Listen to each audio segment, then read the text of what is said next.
Assalamualaikum warahmatullahi wabarakatuh. Saya Ariko Sumasduti. Di sini saya akan menjelaskan fase 2 dari Warehouse Redesign Process, A Case Study at Ethnic Sweden. Jurnal ini ditulis oleh Mariam dari Universitas Sweden. Sebelum masuk ke poin-poin yang akan kita bahas, saya akan menjelaskan terlebih dahulu mengenai situational analysis. Masalah utama perusahaan saat ini adalah ruang besar, yang sebagian besar itu tidak digunakan. Ini menyebabkan pemborosan ruang, transportasi, dan juga tentu saja pemborosan biaya.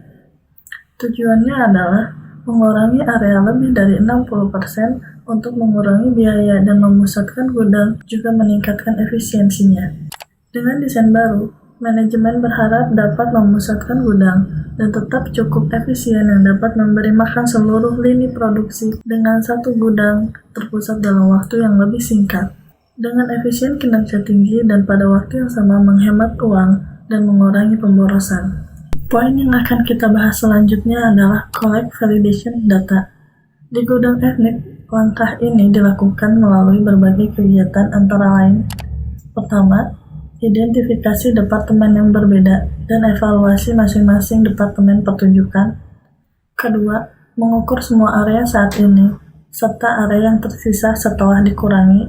Ketiga, menentukan dan mengukur dimensi daerah-daerah yang memiliki kemungkinan untuk ditambahkan fasilitas penyimpanan ekstra. Keempat, mengidentifikasi semua fasilitas yang ada dan spesifikasinya. Kelima, menghitung semua ruang penyimpanan kosong di lift dan di rak dapat ditingkatkan. Keenam, mengevaluasi kinerja fasilitas penyimpanan untuk meningkatkannya dalam desain baru. Ketujuh, mempelajari kebijakan penugasan penyimpanan gudang dan mengevaluasi kinerja keseluruhan dari operasi gudang. Poin terakhir yaitu analisis. Proses dan kinerja desain ulang gudang etnik juga dievaluasi berdasarkan 7 matriks yang akan kita bahas. Pertama, biaya. Biaya yang termasuk untuk desain ulang adalah biaya ruang, biaya persediaan, biaya gudang, dan biaya peralatan. Mengidentifikasi masalah selama evaluasi kinerja yang menyebabkan pemborosan juga akan mengakibatkan peningkatan biaya keseluruhan. Kedua, sumber daya. Energi bisa dalam jenis sumber daya manusia, yaitu seleksi tenaga kerja dan pengambilan keputusan operasional dan dapat ditentukan setelah fase desain. Energi juga dapat dianggap sebagai sumber daya alam dan dalam proses mendesain ulang metode ramah lingkungan dapat dipilih dalam rangka menghemat energi. Ketiga, kualitas. Kualitas kinerja gudang dapat dievaluasi dari berbagai sudut. Kepuasan pelanggan, waktu respon pelanggan, pengiriman tepat waktu, tingkat pengisian, kehabisan stok, probabilitas, dan akurasi.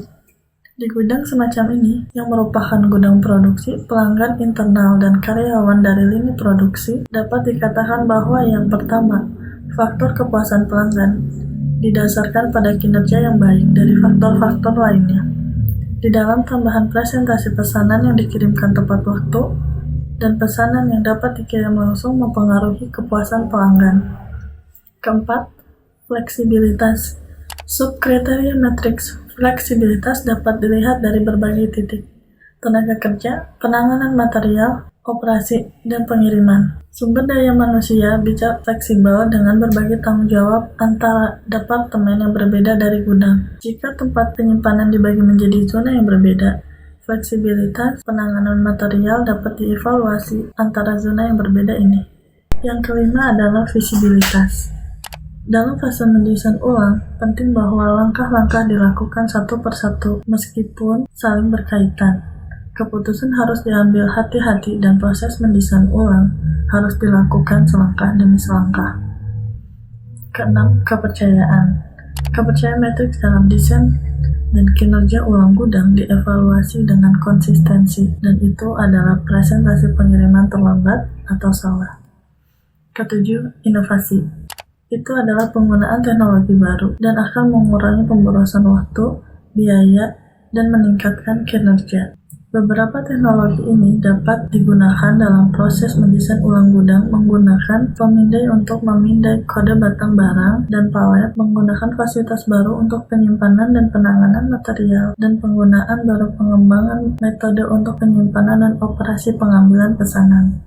Di sini kita bisa lihat project work plan dari storage area.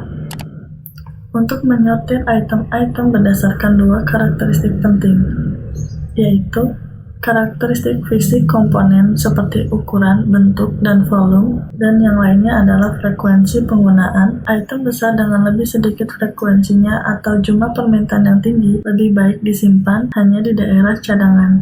Di dalam selain itu, komponen biasa dengan ukuran dan bentuk yang normal yang lebih sering digunakan harus diurutkan di lokasi yang paling mudah diakses. Dapat dilihat pada slide berikut. Ini adalah kondisi warehouse etnik sebelum diadakannya eliminasi. Dan pada slide berikutnya, ini adalah kondisi warehouse etnik yang sudah dilakukan eliminasi dan penyesuaian. Demikian presentasi dari saya. Wassalamualaikum warahmatullahi wabarakatuh.